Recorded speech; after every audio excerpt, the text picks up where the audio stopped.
tertib karena keyakinan kelas itu lebih abstrak, lebih rinci. Kalau tata tertib atau peraturan itu dibuat satu orang. Kalau keyakinan kelas yang buat kita semua, termasuk kalian, Pak Guru sendiri, yang sama-sama harus menyepakatinya. Nah sekarang ini Pak Guru bagikan, ini namanya quiz note.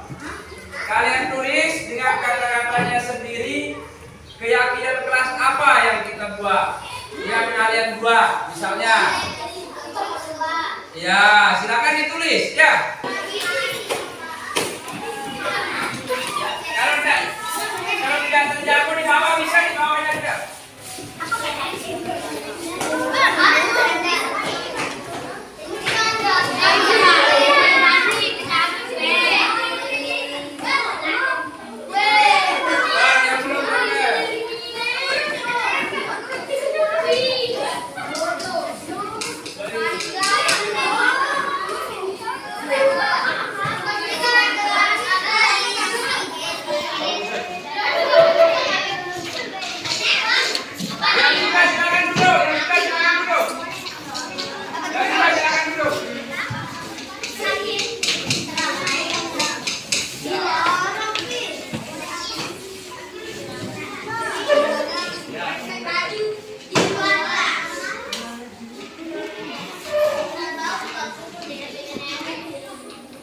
Yang tak menempel kembali dalam perutnya.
Bismillahirrahmanirrahim.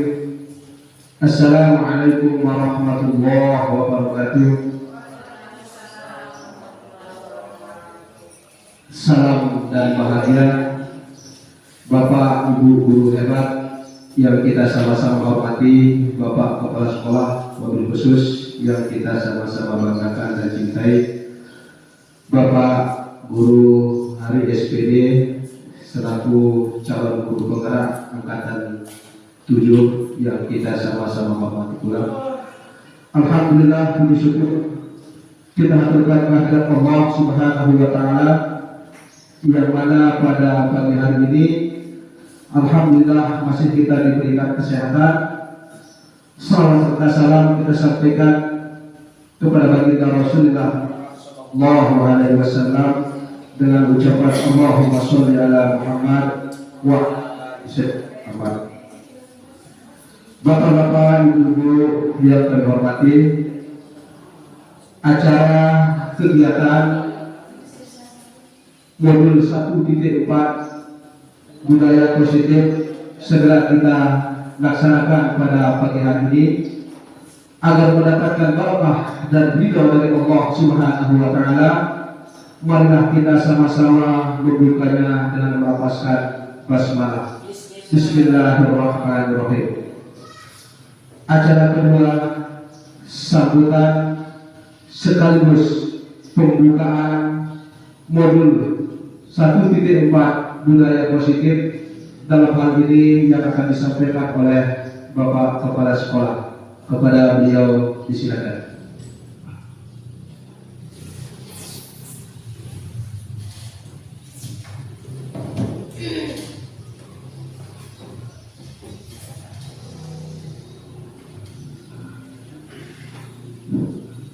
Bismillahirrahmanirrahim. Bismillahirrahmanirrahim. Assalamualaikum warahmatullahi wabarakatuh. Waalaikumsalam warahmatullahi wabarakatuh.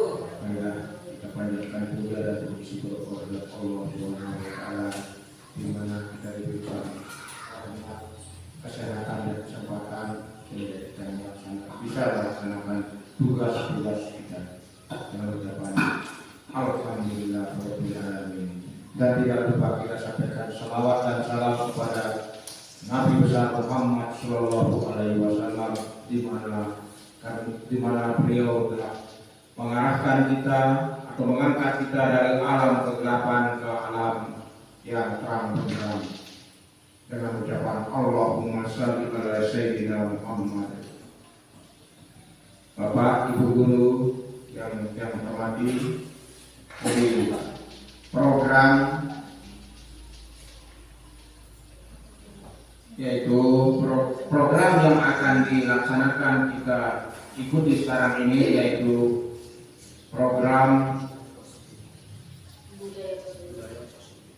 implementasi budaya positif yang akan dilaksanakan oleh seorang teman kita yaitu sebagai calon guru penggerak, yaitu Bapak Guru Hasan Asharyadi. Pada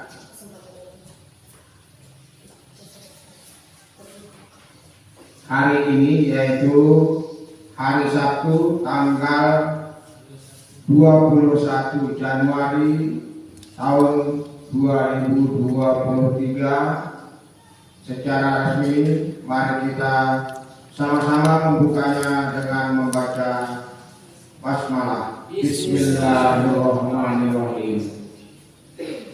Nah, selanjutnya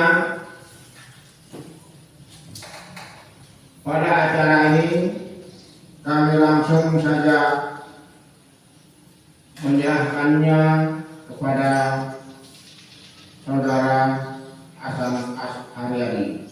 Kepada kami persilakan. Sekian arahan dari atau pembukaan dari Bapak Kepala Sekolah. Wabillahi taufiq wal hidayah. Wassalamualaikum warahmatullahi wabarakatuh. Wassalamualaikum warahmatullahi wabarakatuh. Terima kasih Bapak Kepala Sekolah atas pembukaan kegiatan kita pada pagi hari ini. Baik Bapak Ibu guru hebat yang kami hormati, selanjutnya acara yang ketiga yaitu penyampaian materi modul 1.4 budaya positif. Dalam hal ini yang akan disampaikan oleh saudara Bapak Al-Ustadz Hasan Asharyadi SPD. Kepada beliau disilakan. Baik, terima kasih waktu yang diberikan. Izin seperti Bapak Ibu, mohon maaf sebelumnya bukan menggurui atau mengajari, akan tetapi ingin berbagi saja tentang budaya positif. Salam dan bahagia Bapak Ibu guru hebat. Salam damai sejahtera, Om Swastiastu, Nama Budaya, salam kebajikan, rahayu untuk kita semua. Dalam kesempatan ini saya akan memaparkan tentang modul 1.4 tentang budaya positif. Sebelum masuk ke acara, saya akan memperkenalkan diri. Yang di sebelah kanan saya ini adalah Lalu Sufi Munir NPD selaku fasilitator. Kami di guru penggerak angkatan ke-7 kelas 7-14. Yang selanjutnya di samping kiri saya yaitu sebagai pengajar praktis yaitu Made Waser B Pandi NPD. Ini dari SDN 2 Belating selaku pengajar praktis saya. Yang di tengahnya saya sendiri calon guru penggerak angkatan ke-7 dari SDN 2 Sambelia, Kecamatan Sambelia, Kabupaten Lombok Timur. Coba Bapak Ibu yang ada di layar, apakah Bapak Ibu setuju dengan pernyataan berikut ini? Yang pertama, hukuman dapat mendisiplinkan anak, itu yang pertama. Yang kedua, pemberian hukuman dengan hal positif seperti membaca atau membersihkan halaman sekolah dapat meningkatkan disiplin anak.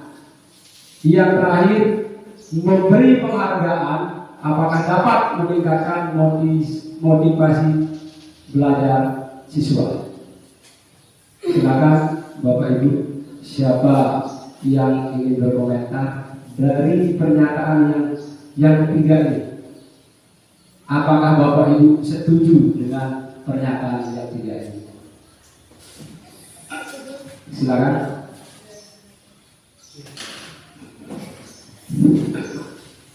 Terima kasih atas waktu yang dilakukan. Assalamualaikum warahmatullahi wabarakatuh.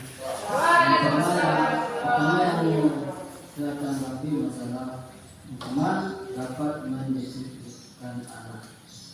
Dalam hal ini hukuman itu menurut saya tidak dapat mendisiplinkan anak, bahkan dapat memberikan anak itu jerak atau takut kepada guru yang memberikan hukuman. Dan demikian, anak yang berbuat tidak baik atau melanggar aturan, sebaiknya kita berikan nasihat, kita berikan panutan, sehingga anak itu bisa mengikuti aturan-aturan yang diberikan. Dan yang kedua, anak itu berbuat demikian karena kurang perhatian pertama dari gurunya, kemudian di lingkungan keluarganya. Mungkin anak tersebut tidak mempunyai keluarga yang lengkap atau tinggal sama orang lain, apakah neneknya atau keluarga yang lain. Oleh sebab itu, kita harus mengetahui latar belakang dari anak tersebut, sehingga nantinya anak-anak yang mempunyai masalah tersebut akan bisa kita atasi secara baik. Bukan berarti kita akan memberikan hukuman. Demikian yang bisa memberikan alasan untuk hal ini. Yang butuhkan ini oleh Assalamualaikum warahmatullahi wabarakatuh. Baik, terima kasih atas ucapan. Mungkin ada yang lagi? Yang kedua, silakan. Apakah Bapak Ibu setuju dengan pernyataan yang tiga ini? Silakan memberi tanggapan. Bismillahirrahmanirrahim. Assalamualaikum warahmatullahi wabarakatuh. Terima kasih atas kesempatan yang diberikan kepada saya. Di sini saya lihat pada bagian yang kedua, memberi hukuman dengan hal positif seperti membaca atau membersihkan halaman sekolah dapat meningkatkan disiplin anak. Nah, yang pada bagian kedua ini saya sangat setuju, karena di sini sangat memberikan hal yang positif kepada anak-anak kita. Misalnya, di dalam kita memberi hukuman itu, misal anak-anak kita itu membuat kesalahan, di dalam kita memberi pembelajaran, anak-anak kita bermain, kita kasih dia hukuman dengan cara membaca. Misal, ada salah satu anak kita, saat kita menerangkan, mereka itu bermain di belakang, dan kita seorang guru harus wajib menegurnya dengan cara memberinya hukuman, tetapi hukumannya itu tidak berupa hukuman pakai pukulan atau apa, tetapi kita memberikannya hukuman dengan membaca. Kita panggil anak itu ke depan, kita suruh anak itu membaca apa yang kita tulis di depan. Mungkin dengan cara begitu anak-anak kita ini agak takut dan dia ikut dengan pelajaran apa yang kita pelajari. Sehingga di sini saya sangat setuju sekali dengan hal yang bagian kedua, kita memberikan anak-anak kita hukuman dengan cara membaca. Ya, sehingga nanti dapat meningkatkan disiplin anak. Nah, anak-anak yang lain juga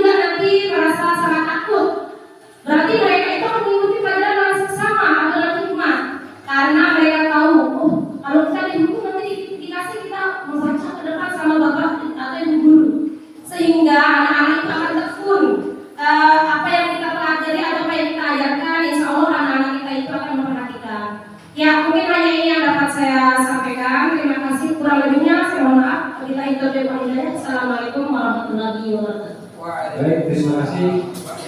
Coba. Oh ya, tadi dapat sesi kedua dari pernyataan yang pertama Pak Iman tidak setuju. Kemudian Ibu Martini setuju dengan pernyataan nomor 2. Sekarang tinggal Pak Kepala Sekolah. Baik, Bapak Ibu Guru. Setelah yang teliti mungkin pernyataan-pernyataan ini, yang pertama itu paling atas yaitu hukuman dapat mendisiplinkan anak. Nah ini di sini kalau boleh kita hilangkan aja hukuman dapat mendisiplinkan anak. Nah ini terlalu umum ini, terlalu umum. Nah kalau nomor 2 dan nomor 3 ini memang ada spesifiknya di situ. Nah di sini yang nomor 1 nanti kita takut di situ hukuman atau hukuman di situ terlalu umum. Nanti asosiasinya kita itu akan memukul dan sebagainya. Di situ memang di sana tidak ada pernyataan, tapi di situ terlalu umum. Kalau boleh dihilangkan saja yang nomor 1-nya. Nah di sini yang nomor 2 dan 3 itu ada spesifiknya di situ, yaitu sifatnya mengarah ke positif ya. Nah ini kalau boleh bisa kita setujui. Kalau di nomor 1 itu ya menurut Mameman juga di situ bukannya tidak setuju. Kalau boleh kita hilangkan saja yang sifatnya umum. Ya, seperti kita dulu zaman guru lama menghukum itu memang ada juga di situ sifatnya positif. Kadang-kadang kalau kita bersalah itu disuruh membersihkan WC. Nah di situ hukumannya itu memang agak berat, tapi sifatnya positif juga kan, walaupun itu WC, ya. Tapi di situ kadang-kadang membuat anak itu jerah, takut karena di situ memang sifatnya tujuannya itu positif juga ya. Nah di sini di nomor 1 itu coba Bapak Ibu Guru teliti ya, itu terlalu umum bagaimana? Ya, agak terlalu Umum dia ya. Nah takut kita asosiasinya nanti hukumannya itu menghukum dan sebagainya, bahkan berdiri itu termasuk hukuman juga. Nah kalau sifatnya walaupun itu agak keras, disuruh apakah anak itu disuruh menyanyi hukumannya, karena seperti di pramuka kan banyak di situ kalau kita keliru hukum nyanyi atau suruh menghafalkan ayat-ayat pendek, itu hukuman. Itu termasuk juga positif kan? Nah contohnya begitu. Nah bagaimana Bapak Ibu Guru di nomor 1 kita boleh diganti dengan kata apa yang ada spesifiknya atau khususnya di situ tekanannya kan? Harus ada penekanan di situ salah satu atau salah satu jenis kata atau bahasa. Bagaimana Bapak Ibu Guru?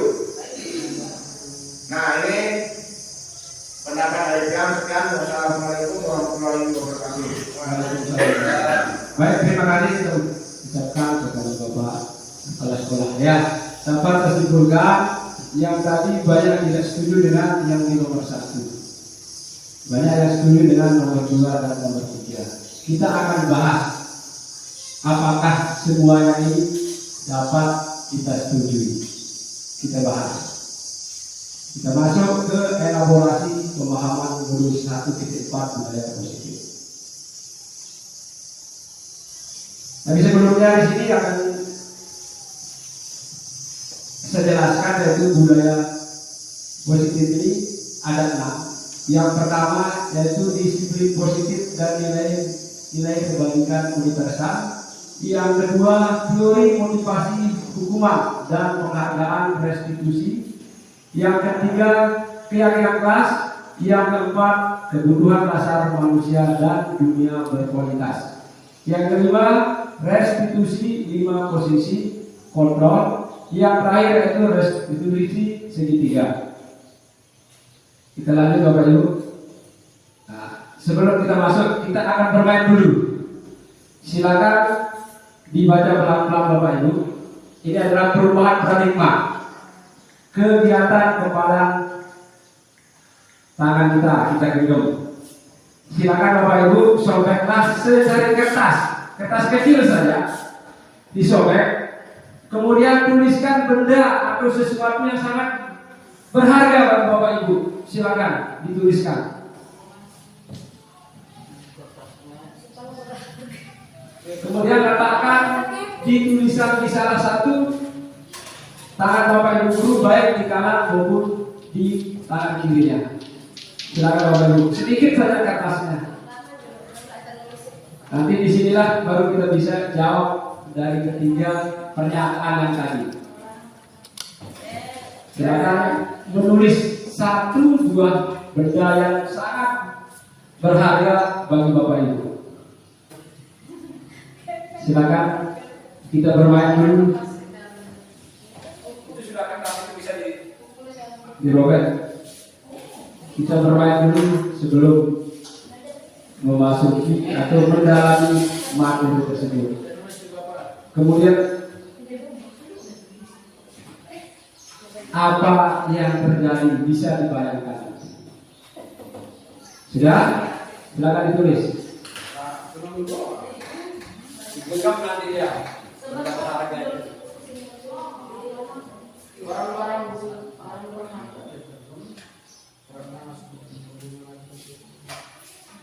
Sudah Bapak Ibu? Sudah Bapak Ibu? Ya, kalau sudah silakan.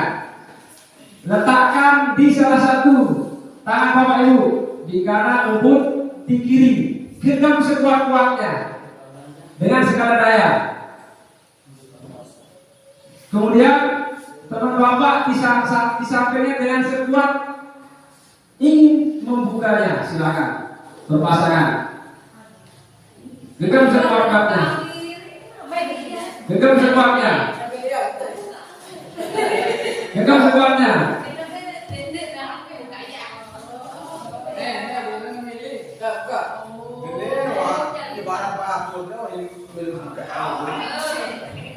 Apa yang terjadi Bapak Ibu? Bisa dibayangkan tak? Bisa dibayangkan tak? Bisa tidak dibuka? Tidak bisa. Iya, kita lanjut. Apa yang terjadi? Jawaban pertama, bervariasi antara yang bersedia membuka dan yang tetap bertahan menutup kepala tangannya. Yang kedua, kita sendiri yang memegang kontrol atas kepala tangan kita sendiri. Apakah kita membuka atau menutup kepala tangan kita? Itu tergantung pada diri kita sendiri. Masing-masing sesuai dengan kebutuhan dasar kita saat itu. Bisa dipahami Bapak Ibu? Dari ini kita lanjut. Sebelumnya kita balik dulu yang tadi jawaban kepala. Berarti kita tidak bisa mengontrol orang lain, akan tetapi kita hanya bisa mengontrol diri kita sendiri. Inilah jawaban dari pernyataan yang tiga yang tadi. Bisa dipahami? Misalnya begini, kita menyuruh misalnya si A berpakaian rapi ini, tetapi si A tidak bisa merubahnya karena sudah karakternya. Bisa dipahami ya? Itulah sesuai pemikiran dari Bapak pendidikan kita, yaitu Bapak Ki Hajar Dewantara. Kita sebagai guru itu cuma hanya menuntut, menghamba kepada siswa. Ini ya Bapak Ibu, Anda tidak bisa mengontrol orang lain, hanya Anda bisa mengontrol diri sendiri. Lari dia ke makna disiplin, yaitu belajar kontrol diri dengan menggali potensi kita sendiri agar tercapai tujuan mulia, yaitu sesuatu menjadi seseorang yang kita inginkan berdasarkan nilai-nilai yang kita hargai. Selanjutnya, teori kontrol. Semua perilaku memiliki tujuan. Selanjutnya, model berpikir menang-menang. Selanjutnya, kolaborasi dan konsensus menciptakan pilihan-pilihan yang baru. Selanjutnya, realita kebutuhan atau kita berbeda. Kita berusaha memahami pandangan orang lain tentang dunia. Setiap orang memiliki gambaran yang berbeda. Orang yang satu dengan yang lain tidak mungkin sama gambaran. Ibu, hanya kita yang bisa mengontrol diri kita sendiri. Kita tidak bisa mengontrol orang lain. Lanjut, saya bisa mengontrol orang lain. Apakah bisa Bapak Ibu? Jawabnya, Anda tidak bisa mengontrol orang lain. Ini adalah teori kontrol yang menurut William Russell tadi. Memang kenyataannya Bapak Ibu. Selanjutnya, pemaksaan ada pada saat bujukan gagal. Teorinya, kolaborasi dan konsensus menciptakan pilihan-pilihan yang baru. Yang terakhir Bapak Ibu, model berpikir menang atau kalah. Teorinya, model berpikir menang.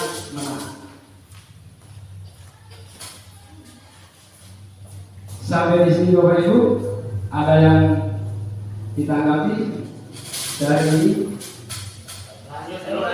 Oh ya, lanjut. Kita lanjutkan. Oh ya, silakan. Dulu. Yang saya ingin tanyakan adalah yang tadi itu hukuman itu tidak perlu dalam pendidikan itu. Karena ya ini saya agak kurang setuju. Kenapa? Karena hukuman itu perlu juga untuk mendisiplinkan anak. Sebagaimana yang telah diajarkan oleh Nabi kita, apabila anak berumur 7 tahun, kita disuruh untuk mengajarkannya. Setelah dia berumur 10 tahun, pukullah dia apabila tidak sholat. Itu ajaran Nabi Muhammad SAW. Bagaimana menurut Pak Guru yang seperti ini? Apa tidak bertentangan? Padahal Rasulullah itu adalah contoh yang paling baik, guru yang paling sempurna di dunia ini. Mungkin sudah itu yang Assalamualaikum warahmatullahi wabarakatuh. Baik, terima kasih, bagus sekali tadi. Ya, di sini sudah bisa dijelaskan Bapak Guru, itu tidak bertentangan, tetapi cara kita yang salah. Caranya, yang pertama harus kita melakukan pendekatan individu. Ada namanya bujukan. Ini dia yang nomor 1, 2, 3, 4, 5. Pemaksaan ada pada saat bujukan gagal. Gagal kita kan? Kita akan melakukannya dengan cara kolaborasi dan konsensus menciptakan pilihan-pilihan yang baru. Yang kayak bagaimana sih maunya anak ini supaya mau sholat. Seperti itu Pak Guru. Ya, jadi Ya. satu dulu Pak Guru. Kalau kita mengikuti ini sebagai itu saja ya. Kalau kita mengikuti karakter anak itu, mungkin seperti yang dikatakan Bapak tadi bahwa kita menghambakan diri pada anak. Yang dimana dimaksud menghambakan diri pada anak? Sementara anak itu harus menurut pada kita. Dalam artian begini, kita guru sebagai panutan, ya, sebagai panutan. Ya ada, kita lihat dari dulu orang salafus soleh sampai dihukum ya, sampai pernah terjadi yang disahkan di dalam sebuah buku bahwa kita kenal namanya Ibnu Hajar. Ya, Pak Guru ya, kita kenal nama Ibnu Hajar. Ibnu Hajar orangnya bodoh dulu. Saking tekunnya sampai dia dikasih hukuman Pak Guru. Dia disuruh dibawa. Kalau di dalam pendidikan sekarang berarti dia itu sangat bodoh, dianggap diskriminasi. Nah, apakah tidak bertentangan seperti itu Pak Guru? Yang gimana? Padahal hukuman di dalam berperintusan seperti ada bisa bisa dituturkan, ya, hukuman itu. Kalau tidak kita berikan hukuman, anak itu sebenarnya kita lihat zaman sekarang Pak Guru, bagaimana anak-anak sekarang. Akibat apa? Kita seperti yang dimasakan Pak Guru, kita menghambakan diri pada anak. Mungkin saya itu Pak Guru. Baik, terima kasih sekali, bagus sekali. Oke, tadi sudah saya katakan di awal. Ya, yang ini ilusi bahwa orang dewasa memiliki hak untuk memaksa. Ada hak anak di situ.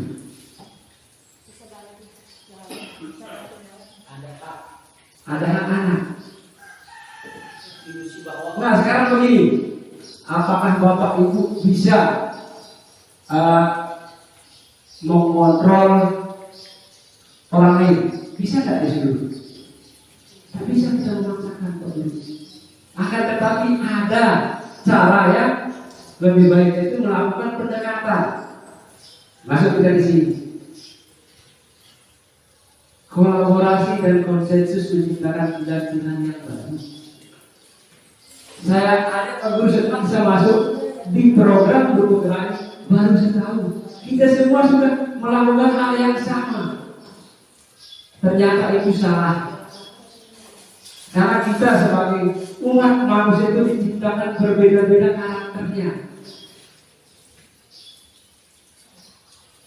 Itu Bapak.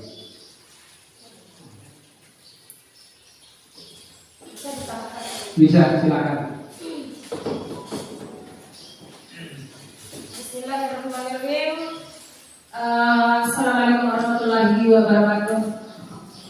Ya, sebagaimana telah kita dengar tadi pertanyaan dari Pak Ustadz, bagus sekali pertanyaan yang diberikan sama Pak Ustadz tadi. Tapi bagaimanapun juga tentang hal kedisiplinan pada pendidikan dengan agama itu ada bedanya sedikit, memang sama. Tetapi ada di mana pada zaman dahulu dengan zaman sekarang kan sudah kita tahu sangat jauh berbeda, Pak Ustadz. Bagaimana kita ketahui pada zaman dahulu model hukumannya itu sangat beda, begitu begitu kasar. Tetapi sekarang kan sudah ada aturan-aturan yang berlaku, yang sudah ditertibkan atau yang sudah diterbitkan oleh Menteri Pendidikan kita, bahwa di sini maksudnya di sini bukan kita tidak memberi hukuman, tetapi cara kita memberi hukuman itu berbeda. Kita harus memberikan hukuman kepada anak itu dengan tidak menimbulkan hal-hal yang negatif atau hal yang sangat yang jerah pada diri mereka itu dengan takut. Tetapi kita memberikan hukuman kepada anak-anak kita itu supaya mereka itu berubah menjadi disiplin atau bisa mengontrol diri dengan cara kita memberikan hukuman yang positif. Itu maksudnya di sini. Karena sekarang ini kita sangat ditegaskan sebagai seorang guru untuk memberikan hukuman kepada anak-anak kita itu dengan memberikan hukuman yang positif lah. Seperti begini Pak Ustadz, maksudnya tadi. Di sini itu kita sebagai seorang guru memberikan hukuman itu dengan cara yang santai atau dengan cara yang berlehan kepada kita supaya anak-anak kita itu tidak merasa takut kepada diri kita sebagai seorang guru. Karena anak-anak itu kalau kita memberikan hukuman yang sangat berat atau yang memberikan hukuman yang begitu ringan, anak-anak kita itu benci dia. Lebih baik kita akan timbulkan hal yang malu. Jangan sampai dia membenci kita. Bagaimana cara kita supaya dia malu? Jangan dia benci. Karena dengan dia malu maka otomatis hal itu akan berubah dengan sendirinya. Tetapi kalau dia benci, sangat sedih sekali kita dengar kata benci. Karena anak-anak kita itu kalau sudah besar itu nanti dia semakin tertanam. Guruku si paling bingsi loh, aku sih seperti kata itu yang kita tidak inginkan. Karena itu kita sekarang diberikan untuk mengajarkan atau memberikan hukuman kepada anak-anak kita supaya tidak menimbulkan rasa benci kepada diri kita. Ya, cuma itu saja mungkin yang bisa saya sampaikan. Terima kasih. Assalamualaikum warahmatullahi wabarakatuh. Baik, terima kasih. Dan nanti kita bahas lebih mendalam lagi, itu namanya nanti 5 posisi kontrol sebagai guru. Kita lanjut dulu. Ya, kita masuk ke Apakah makna disiplin itu? Di sini kita bahas. Kata disiplin berasal dari bahasa Latin, yaitu discipline, yang artinya belajar. Makna asal dari kata ini berkorelasi dengan disiplin diri dari murid-murid Sokrates dan Plato. Lanjut Bapak Ibu, disiplin diri membuat orang menggali potensinya menuju sebuah tujuan apa yang dihargai. Namun dalam budaya kita, makna kata disiplin telah berubah menjadi suatu yang dilakukan seseorang pada orang lain untuk mendapatkan kepatuhan. Ini yang sering kita lakukan. Kecenderungan umum adalah menghubungkan kata disiplin dengan ketidaknyamanan, bukan dengan apa yang kita hargai atau pencapaian suatu tujuan mulia. Kita lanjut. Menurut Bapak Ki Hajar Dewantara selaku Bapak pendidikan kita, yaitu merdeka itu artinya tidak hanya terlepas dari perintah. Ini bisa digarisbawahi. Merdeka itu adalah tidak hanya terlepas dari perintah, akan tetapi juga cakap buat memerintah diri sendiri. Bisa dipahami kata-kata dari tokoh pendidikan kita, Bapak Ki Hajar Dewantara. Merdeka itu artinya tidak hanya terlepas dari perintah, akan tetapi juga cakap buat memerintah diri sendiri. Contoh kecil, pada saat membaca Al-Quran, kita tidak pernah disuruh membaca panjang pendeknya. Kita melakukan kesadaran sendiri bahwa itu salah. Bagaimana Bapak? Benar atau salah? Seperti itulah contohnya. Lanjut. Kita masuk ke nilai-nilai kebajikan universal. Nilai-nilai kebajikan adalah sifat-sifat positif manusia yang merupakan tujuan mulia yang ingin dicapai setiap individu. Nilai-nilai tersebut bersifat universal dan lintas bahasa, suku bangsa, agama maupun latar belakang. Menurut Dr. William Glasser pada teori kontrol 1984, setiap perilaku atau perbuatan memiliki suatu tujuan. Dengan mengaitkan nilai-nilai kebajikan yang diyakini seseorang, maka motivasi intrinsipnya akan terbangun sehingga menggerakkan motivasi dari dalam untuk dapat mencapai tujuan mulia yang diinginkan. Ini menurut Diana Gosen tahun 1998. Lanjut, nilai-nilai kebajikan yang ingin dicapai oleh setiap anak Indonesia kita kenal dengan profil pelajar Pancasila. Yang pertama, beriman, bertakwa terhadap Tuhan Yang Maha Esa dan berakhlak mulia. Yang kedua, mandiri. Ketiga, bernalar kritis. Keempat, berkebinekaan global. Yang kelima, bergotong royong. Yang terakhir adalah kreatif. Kita lanjut Bapak Ibu. Nah, di sini kita masuk teori motivasi perilaku manusia. Yang pertama sudah saya paparkan sedikit. Motivasi itu ada dua, yaitu ada motivasi eksternal dan ada motivasi internal. Yang eksternal, yang pertama, apakah yang akan terjadi apabila saya tidak melakukannya? Ini yang eksternal. Yang kedua, apa yang akan saya dapatkan apabila saya melakukannya? Ini untuk mendapatkan imbalan dari orang lain. Kita masih mikir seperti ini. Begitu juga dengan anak-anak kita. untuk menghindari ketidaknyamanan atau hukuman. Apa yang akan terjadi apabila saya tidak membuat PR misalnya di sini, itu adalah motivasi eksternal. Kalau motivasi eksternalnya sendiri atau tujuan disiplinnya yaitu untuk menghargai diri sendiri. Saya akan menjadi orang yang seperti apa bila saya melakukannya. Kita lanjut. Nah, di sini dihukum oleh penghargaan. Bahwa penghargaan berlaku sama dengan hukuman dalam arti meminta atau membujuk seseorang melakukan sesuatu untuk memenuhi suatu tujuan tertentu dari orang yang meminta membujuk. Ini seperti pertanyaan Pak Ustadz tadi. Dorongannya eksternal dan akan ada faktor ketergantungan beberapa dampak dari pemberian penghargaan. Yaitu ada pengaruh jangka pendek dan jangka panjang. Yang kedua, penghargaan menghukum. Ketiga, penghargaan mengurangi ketepatan. Yang keempat itu penghargaan tidak efektif. Kita lanjut Bapak Ibu. Ini sudah dipahami tadi. Di sini dihukum oleh penghargaan.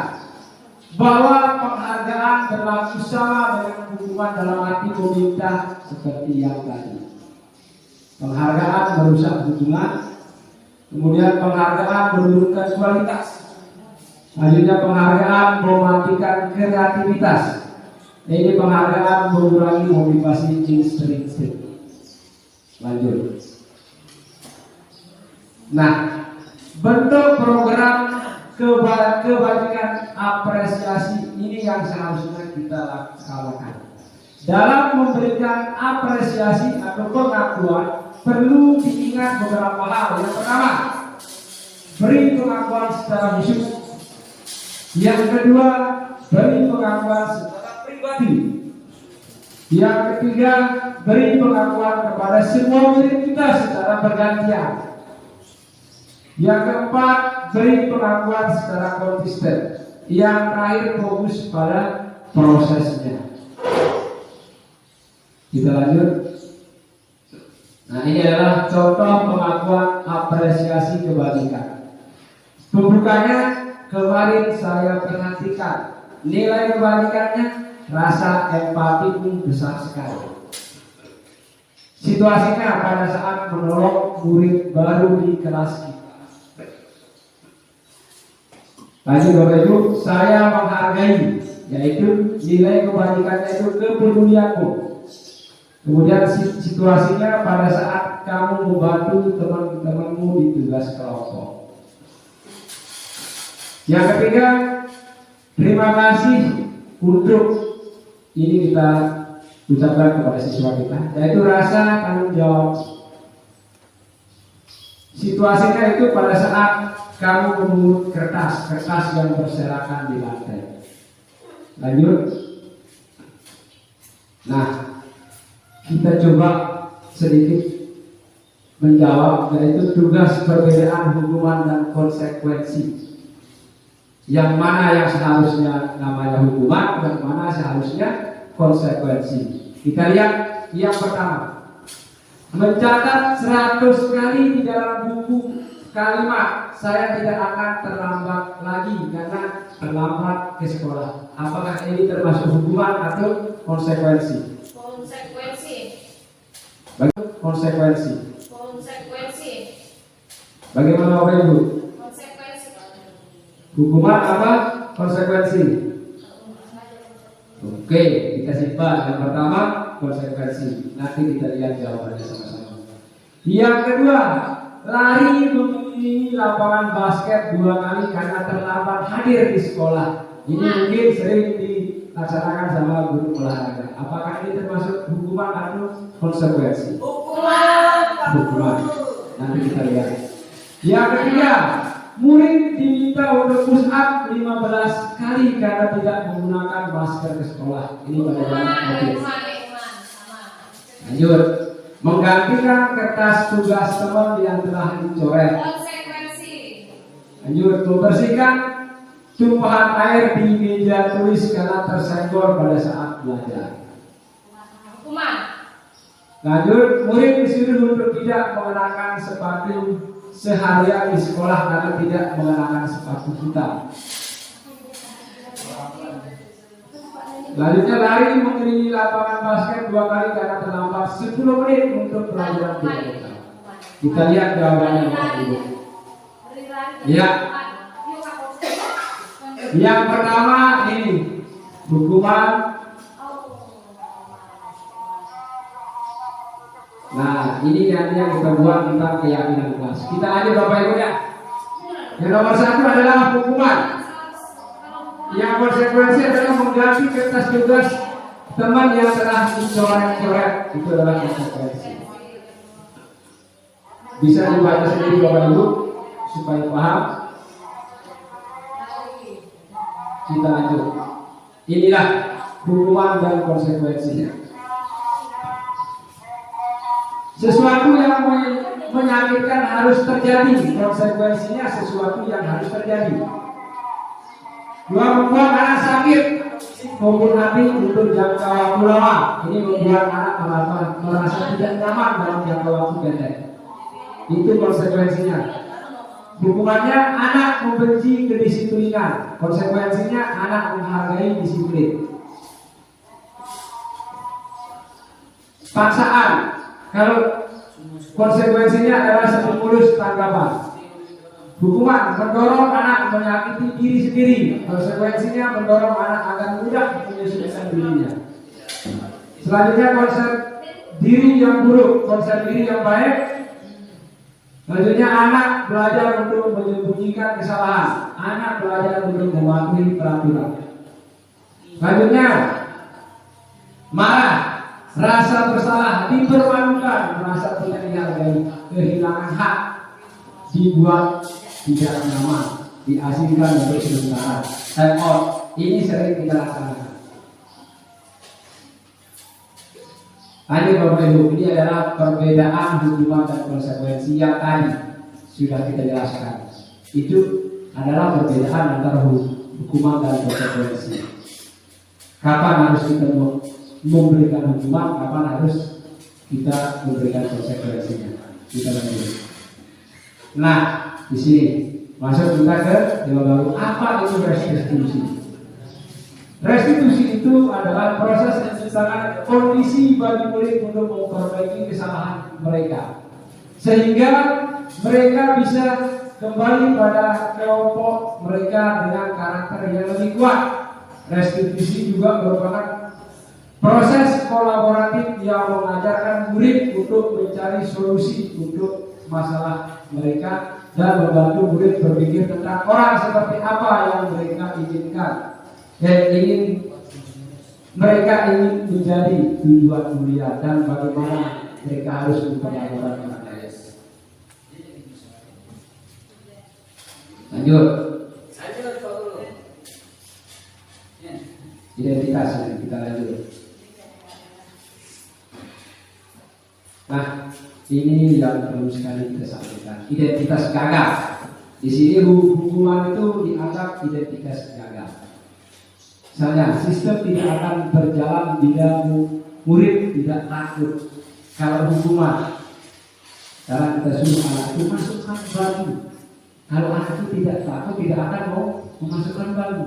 Karena dia takut kepada dunia, makanya dia harus mengikuti perintah gurunya. Ini adalah identitas yang gagal, berlaku hanya pada sebuah institusi. Nah, selanjutnya identitas sukses yang ini disiplin, konsekuensi dan restitusi, memerlukan monitoring dan supervisi terus-menerus dari guru. Restitusinya murid belajar bertanggung jawab untuk perilakunya. Yang selanjutnya itu membantu penerapan mengikuti peraturan dalam masyarakat. Restitusinya fokus pada pemecahan masalah dalam jangka waktu panjang. Lanjut di sini, apa peraturannya? Mampukah kamu melakukannya? terima kasih. Restitusinya apa yang kamu yakini, apa yang bisa kamu lakukan untuk memperbaiki masalah ini. Lanjut, kita selanjutnya ada namanya netral dan positif. Nah, ini adalah 9 ciri-ciri restitusi. Yang pertama, bukan untuk menebus kesalahan, namun untuk belajar dari kesalahan. Ini yang pertama. Yang kedua, memperbaiki hubungan. Yang ketiga, tawaran bukan paksaan. Yang keempat, restitusi menuntut untuk melihat ke dalam diri. Yang kelima, restitusi mencari kebutuhan dasar yang mendasari tindakan.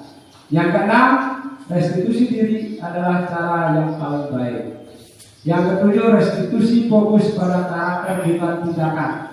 Yang kedelapan yaitu restitusi fokus pada solusi yang terbaik. Yang sembilan adalah restitusi mengembalikan murid yang berbuat salah pada kelompoknya. Lanjut, nanti sekali-kali ada pertanyaan di belakang. Yang terakhir yaitu keyakinan kelas. Dulu kita sebut dengan tata tertib. Tata tertib itu yang buat cuma guru atau kepala sekolah. Kalau keyakinan kelas yang membuat itu adalah semua warga sekolah, baik siswa, guru maupun kepala sekolah. Lalu, mengapa tidak peraturan saja? Mengapa harus keyakinan kelas? Jawabannya di sini. Mengapa kita memiliki peraturan harus menggunakan helm bila mengendarai kendaraan roda 2? Selanjutnya, mengapa kita memiliki peraturan 3M? Menggunakan masker, mencuci tangan, dan menjaga jarak. Selanjutnya, mengapa kita memiliki peraturan harus datang tepat waktu pada saat mengikuti pelatihan? Jawabannya ini untuk mendukung motivasi intrinsik kembali ke nilai-nilai atau keyakinan lebih menggerakkan seseorang dibandingkan mengikuti serangkaian peraturan. Ini kata kuncinya. Kita lanjut. Nah, ini yang sudah kami terapkan bersama Ibu Hadijah, yaitu budaya positif, lingkungan positif itu keyakinan kelas atau peraturan kelas. Berarti yang membuat itu anak-anak, bukan guru. Jadinya anak-anak itu menyadari akan kesalahannya. Yang mana yang merupakan keyakinan kelas, mengapa? Ini contoh dari kita dan wanita. Atau kita ubah dengan nama sekolah kita, SDN 2 Sambelia. Datang tepat waktu mengucapkan salam. Ini sudah kita laksanakan bersama-sama. Kita lanjut.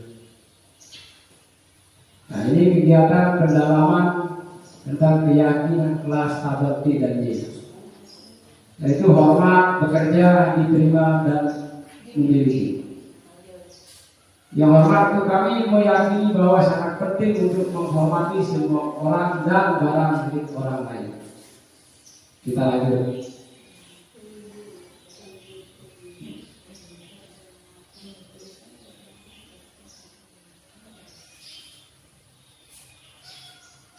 Nah, kita langsung aja lihat jawabannya Bapak Ibu. Nah, ini dia. Ini adalah keyakinan kelas. Peraturannya selalu kembalikan buku ke tempatnya. Keyakinan kelasnya anak itu bertanggung jawab. Setelah kita belajar, anak-anak itu mengambil buku paket. Setelahnya itu akan mengembalikan buku itu ke tempat semula. Itu adalah merupakan tanggung jawab siswa kita. Selanjutnya, dilarang mengganggu orang lain, yaitu menghormati orang lain. Hadir di sekolah 15 menit sebelum pembelajaran dimulai, yaitu menghormati orang lain atau berkomitmen. Selanjutnya, dilarang melakukan kekerasan. Keselamatan, menghormati orang lain.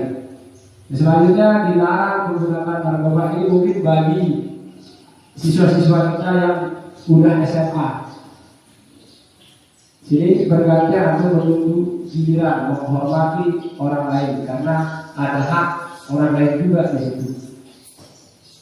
Selanjutnya menggunakan masker kesehatan untuk keselamatan kita ini pada waktu COVID-19 yang kemarin. Selanjutnya jangan berlari di kelas atau di koridor. Karena keselamatan atau keamanannya. Kalau anak itu jatuh, nah itulah makanya sebagai keselamatan atau keamanan kita lagi. Nah, ini sudah tadi jawabannya. Nah, kita bahas 5 kebutuhan dasar manusia. Ini yang terakhir. Nah, kebutuhan dasar manusia yang pertama kasih sayang dan rasa diterima atau bahasa kerennya belonging ada love. Itu penguasaan, power, bertahan hidup, survival. Itu kesenangan, kemudian kebebasan freedom. Dan lanjut. Kita bahas 5 posisi kontrol. 5 posisi kontrol. Nah, yang ini 5 posisi kontrol kita sebagai seorang guru atau pendidik, sebagai penghukum, membuat orang merasa bersalah, sebagai teman, pemantau atau manajer. Itu adalah 5 posisi kontrol kita sebagai guru. Bisa Bapak Ibu baca sendiri. Lanjut, menghukum nada suara tinggi. Ini sering kita laksanakan Bapak Ibu. Menghukum, tentunya nada suara tinggi, bahasa tubuh, mata kita melotot. Kalau kita memarahi anak, ini yang sering kita laksanakan. Hasilnya, kemungkinan murid marah dan mendendam. Bisa dendam murid kita Bapak Ibu. Ya, ini sudah silakan. Ini sangat sering kita laksanakan. Ya. Nah, ini tugas misalnya saya kedua sekali dengan kamu. Berarti membuat orang merasa bersalah. Kamu tidak pernah belajar melakukannya. Kita hukum anak.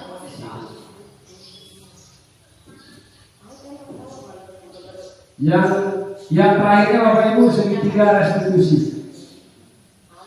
Ini kamu pernah punya alasan mengapa melakukannya. Berarti anak yang melakukan kesalahan siswa itu tentu punya alasan mengapa anak itu melakukan kesalahan.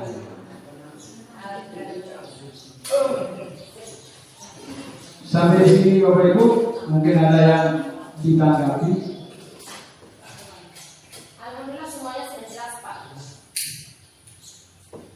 Kita refleksi dulu sebelum kita tidur.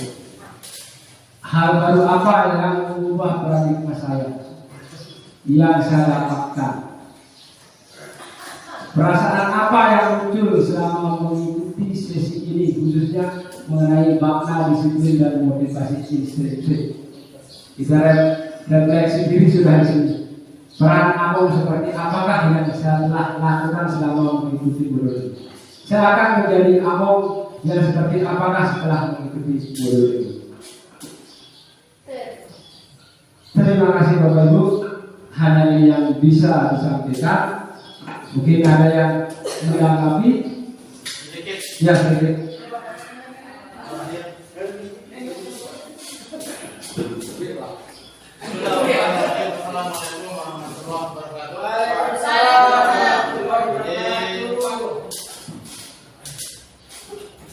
Intinya kita menghukum anak dari awal itu kita buat kesepakatan dengan pada anak. Artinya kita sosialisasikan, kita beritahukan awalnya kalau kita melakukan kesalahan seperti ini begini, maka kita akan begini. Kalau kita melakukan kebaikan, kita begini. Jadi hukuman yang kita berikan anak itu kita beritahukan dari awalnya, maka kita sepakat. Misalnya kalau kita lupa PR, anak lupa PR, apa maunya? Kita lupa PR begini. Maka yang sekian tahun melakukan seperti itu, kalaupun dia melakukan kesalahan anak itu tidak lupa PR, maka hukuman itu dilaksanakan dengan senang. Senang menurunkan hukuman itu bukan karena takut, kenapa? Itu cara kita. Yang kedua dalam hukuman itu dia meningkatkan motivasinya. Dia meningkatkan motivasinya untuk belajar dan dia tidak merasa takut. Ya, itu menurut saya. Oleh sebab itu kita berikan hukuman kepada itu dengan ikhlas dan lebih dulu kita berikan contoh kepada ini, ya. Kita berikan contoh sebagai guru itu karena kita adalah yang ditiru kepada anak kita. Ada orang sebagai role model, sebagai contoh kita guru. Kalau kita menyuruh anak kita tidak terlambat, maka sebaiknya guru itu pun tidak terlambat. Kita menyuruhkan anak itu memasukkan baju, maka kita pun guru memasukkan baju dan sebagainya. Intinya anak itu merasakan hukuman itu dengan senang, ya, sehingga dia tidak malu-malu nanti kayak guru tadi membenci kita dari kelas besar nanti. Itu harapan menurut saya. Terima kasih. Wassalamualaikum warahmatullahi wabarakatuh. Terima kasih. Itu adalah refleksi dari Bapak Guru kita, yaitu intinya melakukan kesepakatan dulu atau keyakinan kelas secara bersama dengan sama-sama menyadari diri. Sekian Bapak Ibu, kurang lebihnya mohon maaf. Assalamualaikum warahmatullahi wabarakatuh.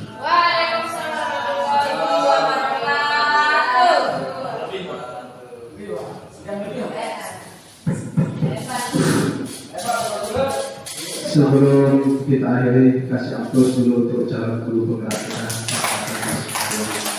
Mudah-mudahan apa yang beliau sampaikan bermanfaat bagi kita semua dan rekan-rekan bapak dan ibu guru hebat bisa menjadi calon guru penggerak, ya, tergerak, bergerak dan menggerakkan. Itulah untuk calon guru penggerak. Baik Bapak Ibu, karena waktu sudah pas, ya, terlewat, kita akhiri perjumpaan kita pada pagi hari ini. Mudah-mudahan apa yang kita laksanakan, apa yang kita akan mendapatkan ridho dan berkah dari Allah Subhanahu wa Ta'ala. Acara terakhir yaitu doa dalam hal ini yang akan disampaikan oleh Pak Ustadz. Apa dari Ustadz?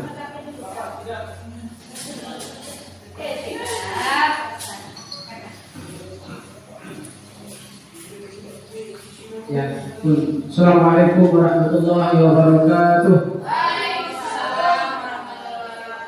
Untuk lebih barakah acara kita pada siang ini, mudah-mudahan Allah Subhanahu wa Ta'ala menerima apa yang kita lakukan dan memberikan balasan apa yang kita cita-citakan. Marilah kita berdoa.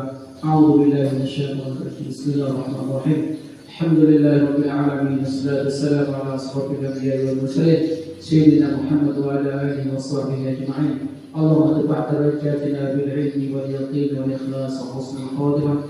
Rabbana zalamna anfusana wa in lam taghfir lana wa tarhamna lanakunanna minal khasirin. Rabbana atina fid dunya hasanah wa fil akhirati hasanah wa qina adzaban nar.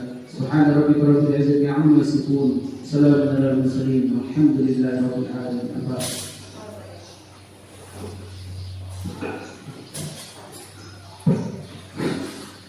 Dengan berakhirnya doa tadi, maka berakhirlah rangkaian kita pada siang hari ini. Marilah kita tutup acara kegiatan kita pada hari ini dengan sama-sama melafazkan hamdalah. Alhamdulillahirabbil alamin. Sekian dan terima kasih. Allah taufiq wa hidayah. Assalamualaikum warahmatullahi wabarakatuh.